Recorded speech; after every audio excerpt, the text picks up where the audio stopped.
The Supreme Being only exists at 1 degree at a time, NWPU, order, at one time, and ZUPU, chaos, at another, and we are now at point 3 south of the SMAT circle of cosmic order and chaos. Symbolic of the sacred seat of the sun, Ain and Re. Reiteration and repeats of this in and out formation to help aid in learning and remembering, mid-formation. Let the Al, El Kulum, Pa-Paut, become your guide, Hadi, and beacon of light and life, and by avoiding the lust of Lucifer and his fallen Luciferians, 200 disagreeable Anunnaki or Yahwehs, cherubim, simply called Way, which is 180 degrees negative. For as Nagaru received the warning, and as warned by Malachi, you are now again being warned by the Archangel Uriel.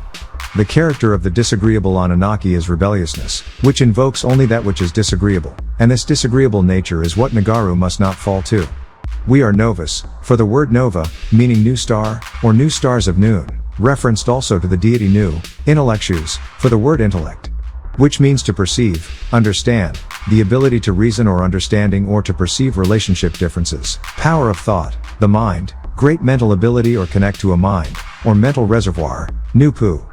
Ordra, which is our rendering of the word order, and the definition and meaning of the word order, which is the first principle in every guild, religion, and organizations, called Ma'at by us Tamarayans, a social position or ranking in the community, a state of peace and serenity, observance of the law, orderly conduct, the sequence or arrangement of things or events, series, succession, a fixed or definite plan, system, law of arrangement, a group or class of persons set off from others by some trait or quality, an established method or system, as of conduct or action in meetings, supplication, or courts, etc., rendering us a 9-dimensional order appointed by the All or Pa-Paut. To theologians we are known as the Anointed Ones, meaning those wiped clean from filth of the West and its non-submitting fools. And to the historical community we are known as the Ancient Ones, and in a motion picture film by Warner Brothers called The Matrix, stolen from a Nubian writer named Sophia Stewart, we are referred to as the character Neo, called the One, known to us simply as the Sun People or People of the Sun, now called solenoids. The word Sol or Sal is Latin for the sun. By knowing self, Nagaru have the ability evil influences from the land, negative spirits from people and from places. To African people, the zebra was an animal sacred to the Great Earth Mother, an animal whose spoor possessed a power to take away infertility and other female illnesses from Nagaru women. Many are denied the great beauty of the folklore that our people held and still hold regarding animals. Zoologists and other scientists have been in Africa for just over 400 years, but Africans have lived side by side with wild animals, birds and insects for millennia, and over the years they built mythologies around these creatures, mythologies that should not be denied to those who seek the hidden truths contained on the motherland's shores. The Mandabelle people have held the belief that gods from the stars descend upon the Ntabaka-Ngwenya mountain on a regular basis, and ascend up this mountain also on a regular basis, for reasons that we human beings do not know. Hundreds of Ndebele men and women over the decades have claimed to have seen strange creatures whose skins are chalk white. Creatures with the heads of crocodiles and the bodies of human beings, descending out of the sky and then returning back to the sky from the top of this mountain. There are many stories about these strange crocodile gods near the cooking fires of wise men and wise women who had their homes around this amazing little mountain. Not far away from Volendaba, across a tarred road that leads to Hardabeesport, there is a river, the mighty Crocodile River, which flows through the land at the foot of a huge mountain, which old people used to call Nkwe Mountain. This mountain is a huge, and seen from a certain angle it looks like a gigantic, sleeping leopard with its head resting upon its paws. There is a visible feature on the slope of this mountain which looks like the open, snarling mouth of the leopard. There are 2 semicircular features, which look like the mouth of a beast. The sleeping leopard mountain is joined by a smaller mountain with a sharp point which the old women used to call the Iswell, the woman's breast mountain, and between the leopard mountain and the woman's breast mountain there is a gap, and from behind this gap rises the sun and it goes over the farm to set in the west. Ancient tribal astrologers used to observe the sun and the moon rising from behind these 2 mountains, and they could tell which season it was by which part of the gap between the 2 mountains was the sun rising at any given time. Many are aware of the existence of the shape-shifting reptilian extraterrestrials, and the people of Rwanda, the Hutu people, as well as the Watusi people, state, and they are not the only people in Africa who state this, that their very oldest ancestors were a race of beings whom they called the Amanuhela, which means the lords who have come. And some tribes in West Africa, such as a Bambara people, also say the same thing. They say that they came from the sky, many generations ago, a race of highly advanced and fearsome creatures which look like men, and they call them Zishwetsi. The word Zishwetsi means the devil or the glidal creatures, that can glide down from the sky or glide through water. Everybody has heard about the Dogon people in Western Africa who all say that they were given culture by the Namos, but the Dogon people are but one of many Nagaru in Africa who claim that their tribe or their king was first founded by a supernatural race of creatures that came from the sky. The Zulu people, who are famous as a warrior people, are called by many, the people of the sky. In the Zulu language, their name for the sky, the blue sky, is Sibakabaka. Their name for interplanetary space however is Izulu, and the Wezulu, which means interplanetary space, the dark sky that you see with stars every night. It also has to do with traveling. The Zulu word for traveling at random, like a nomad or a gypsy, is Izula. Now, you can see that the Zulu people in South Africa were aware of the fact that you can travel through space, not through the sky like a bird, but you can travel through space, and the Zulus claim that many thousands of years ago there arrived, out of the skies, a race of people who were like lizards, people who could change shape at will. And Nagaru married their daughters to a walking, extraterrestrial, and produced a power race of kings and tribal chiefs. There are hundreds of fairy tales in which a lizard female assumes the identity of a human princess and poses as her, and gets married to a Zulu prince. Every school child in South Africa knows about the story of a princess called Kamba Kansanai. Kamba Kansanai was to have married a handsome prince called Kakaka, a name which means the enlightened one.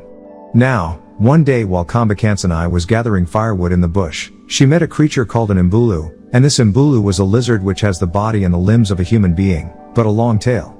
This lizard spoke to Princess Kamba Kansanai saying, "Oh, how beautiful you are, girl. I wish I could be like you. I wish I could look like you. Can I come close to you?" The princess said, "Yes, you can." And as the lizard, which was a taller one, came close to the girl, she spat into the girl's eyes and she began to change. That is, the lizard suddenly changed into a human shape, and this lizard began to look more and more like the girl, with the exception of her long, pointed tail. Then, with her sudden burst of violence, the lizard woman sealed the princess and removed all her bangles and her beads and her wedding skirt off her, and she put them on. Thus, the lizard became the princess. Now there were two identical women in the bush, the shape-shifted lizard woman and the original woman, and the lizard woman said to the original woman, "Now you are my slave, now you are going to accompany me to the marriage, I will be you and you will be my slave." She took a stick and started beating up the princess. Then she went, accompanied by other girls who were bridesmaids, according to Zulu custom, and she arrived at Prince Kakaka's village. But before they reached the village she had to do something about her tail, that is, the shape-shifting woman had, somehow, to hide the tail. So she forced the princess to weave a net out of fiber and she tucked the tail in, and she tied it tight to herself. She now looked like a Zulu woman with attractive, very big buttocks, when seen from outside. When she arrived and she became the wife of the prince, a strange thing started happening in the village. All of the milk started disappearing, because each night the shape-shifting princess, the false princess, used to release her tail, which used to suck in all of the sour milk through a hole at the tip of the tail. The mother-in-law said, "What is this? Why is the milk disappearing? There must be an Mbulu amongst us." The mother-in-law said, "A hole must be dug in the front of the village and it must be filled with milk." And this was done. All of the girls who had come with the false princess were told to jump over this hole, and one after the other they jumped, and when the shapeshifter was forced, at spear point, to jump as well, as she jumped her long tail burst out of the net under her skirt and started slurping the milk through the hole, and the warriors killed the shapeshifter. Thus, the real Princess Kamba Kansanai became the wife of the king, and there are many versions of his story throughout South Africa. Amongst many tribes, you'll find stories of these creatures who are capable of changing from reptile to human being, and from reptile to any other animal of their choice. No matter where you go throughout southern, eastern, western, and central Africa, you'll find that the description of these creatures are the same. Even amongst tribes which never, throughout their long history, had contact with each other. They say that these creatures feed on us human beings, that they, at one time, challenged the Netaru to war, because they wanted full control of the universe. They fought a terrible battle against them and the Netaru defeated them, injured them, and forced them to hide in cities underground. They hide in deep cavities underground, because they are always feeling cold. In these cavities there are huge fires which are kept going by slaves, human, zombie-like slaves. And, it is further said that these Zaswazi, these Mbulu, or whatever you choose to call them, are not capable of eating solid food. They either eat human blood, or they eat that power, the energy that is generated when human beings, on the surface of the earth, are fighting and killing each other in large numbers. The Nagaru who fled from the early Masaki and Rwanda, from years ago, were horrified by what was happening in their country. They said that the slaughter of the Hutus by the Watusi, and the Watusi by the Hutus, is actually feeding the Amanuhela, monsters. Because the Amanuhela like to inhale the energy that is generated by masses of people being terrified or being killed by other people. These are the same beings pretending to be the god or gods of your Bible, infecting Mother Africa with their Abrahamic, blood-sacrificing rituals. If they control our minds, they control our actions. If they control our actions, they control our destiny or destination. Now look at the nations of the West under Abrahamic influence. The home of every foul spirit, personality, and a hold of every unclean and hateful bird, lifestyle. Remember, likes repel each other and opposites attract each other. This is why they so willingly demonize Negaru yet refuse to leave us in peace. These laws also apply to the positive and negative currents in the human system. Sensing and acting are negative, receptive, receiving, and positive, sending, outgoing. Therefore action in one person is always attracted to receptivity or sensing in another. What you send out will return to its sender. We see this in the male-female relationship, where the active outgoing male nature is paired with the receptive passive female nature, which makes one compatible with another. He or she who is looking for wisdom, power, freedom of expression, health and permanent success, will find it only within. Mind is the only cause. Your body is healthy or sick according to the images of thought you are holding in your conscious mind, that impress themselves upon your subconscious mind. If you will hold thoughts of health instead of sickness and disease, if you will banish and eliminate all thoughts of disease and decay, you can build up a perfect body. For all disease starts in the mind. The secret to rejuvenation is to blow the dust off those old pictures of when you felt you were in perfect, youthful health. Pull these pictures out, remember how you felt, tap into this feeling of youthfulness, strength, confidence, courage and a healthy successful life. Look at this picture or pictures of yourself frequently and wait for little seemingly miracles occur in your health life. You want to stay feeling young and have an abundance of energy, listen to music that you used to listen to when you were young. This has a positive effect on the mind and the brain as a whole.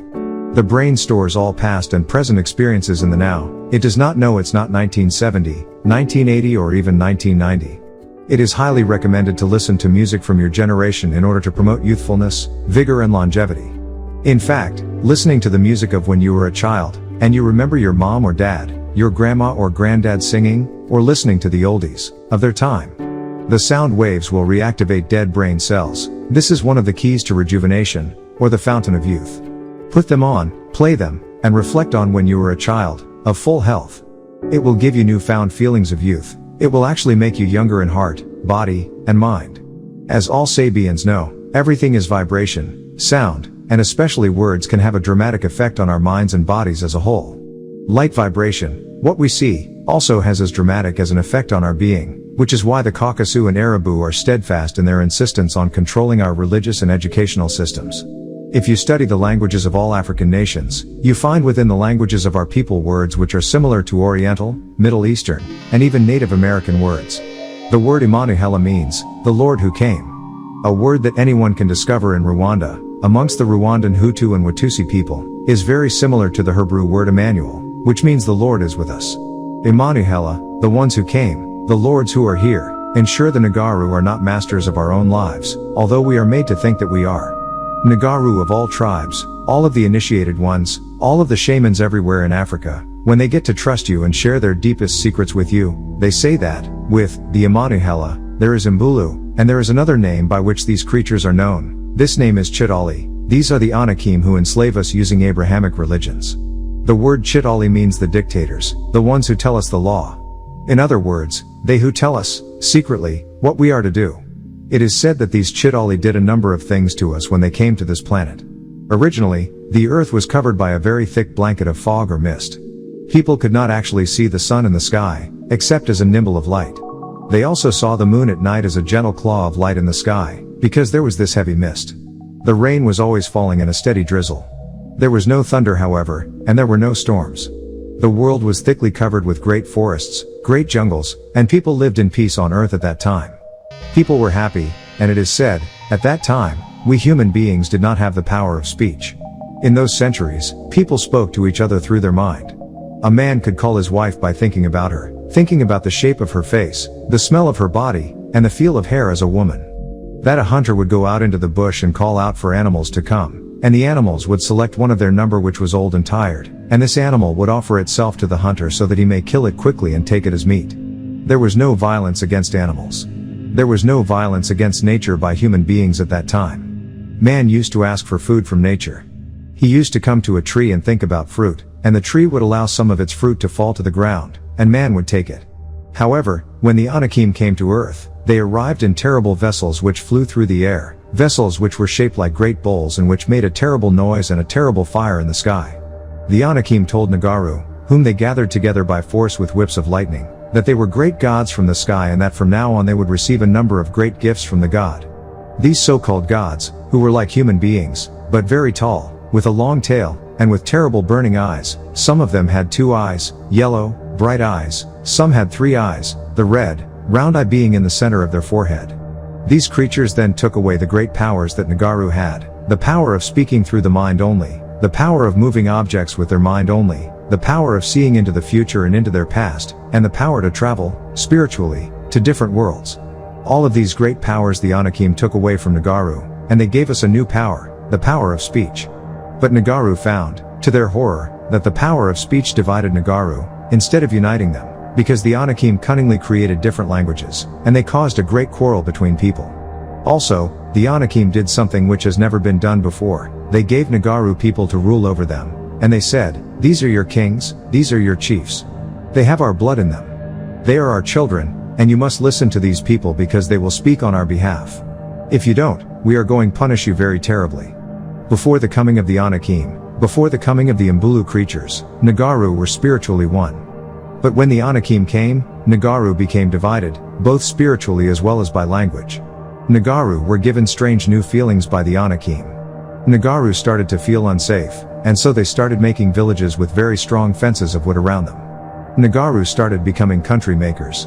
In other words, they started creating tribes and tribe lands, which had borders, which they defended against any possible enemy. Nagaru became ambitious and greedy and they wanted to acquire wealth in the form of cattle and seashells. The Anakim forced Nagaru to mine into the earth. The Anakim activated human women and made them to discover minerals and metals of certain types. Women discovered copper, women discovered gold, women discovered silver, and eventually, they were guided by the Anakim to alloy these metals and to create new metals which had never existed in nature before, metals such as bronze and brass and others. The Anakim, further, removed the sacred rain-bringing mist from the sky, and for the first time since creation, Nagaru looked up and saw stars, and the Anakim told human beings that they have been wrong in believing that God dwelt under the earth as the Great Mother. From now on, the Anakim told people of this earth, the people of earth must believe that God is in heaven, and they must do things here on earth which would please this God who is in heaven. To this day, these Anakim have kept a stranglehold on the level of awareness Nagaru minds experience. Through educational and religious doctrines, enforced by foreigners, Nagaru the world over are stunned at a low rate of vibration. The time is always now, and now is the time to take control of our own destiny. Correct decision making is the key, self and kind first.